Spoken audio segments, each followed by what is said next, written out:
মোৰ নাম ৰশ্মি ফুকন। অসম ৰাজ্যিক গ্ৰামীণ জীৱিকা অভিযানৰ অন্তৰ্গত ৰংপুৰ গাঁও পঞ্চায়তৰ ৰূপহী আত্মসহায়ক গোটৰ মই এগৰাকী সদস্যা। মই গোটৰ যোগেদি এটি বেংক ঋণ 30,000 টকা লৈ ব্যৱসায় কৰিছিলোঁ। এই ব্যৱসায়টো আগতে ইমান বহুল নাছিলে, কিন্তু এতিয়া মই ঋণ লৈ পিনে যথেষ্টখিনি আছে। কিছুমান বেগ ৰাখিছোঁ আৰু অন্যান্য বহুত কিবাকিবি আছে সামগ্ৰী, সেইখিনিৰ পৰা মই বহুতেই উন্নতি কৰিব পাৰিছোঁ আৰু পিছলৈও তেনেকৈ আপোনালোকৰ সহযোগিতা হ'লে মই উন্নতি কৰিব পাৰিম বুলি ভাবিছোঁ। সেইকাৰণে অসম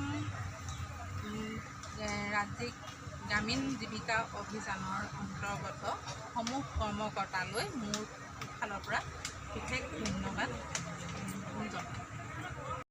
আৰু এইবিলাক হাতী আছে, এইটোহেত হ'ল 450 টকা, এইবিলাক আছে কাছ আছে, এইবিলাক হ'ল 250 টকা, আৰু এইবিলাক হৰিণা আছে, এইটোহেত হ'ল 1000 টকা, এইটো আছে 3500 টকা, আৰু এইটো 3000 টকা, এইটো হ'ল 1000 টকা, এইটো 800 টকা, আৰু এইবিলাক আছে সামগ্ৰী, আৰু এইবিলাক হৈছে বেগ, হাতী বেগ, এইবিলাক 100 টকা, আৰু এইটো হ'ল 400 টকা, এইবিলাক হ'ল জয়পুৰী বেগ হয়।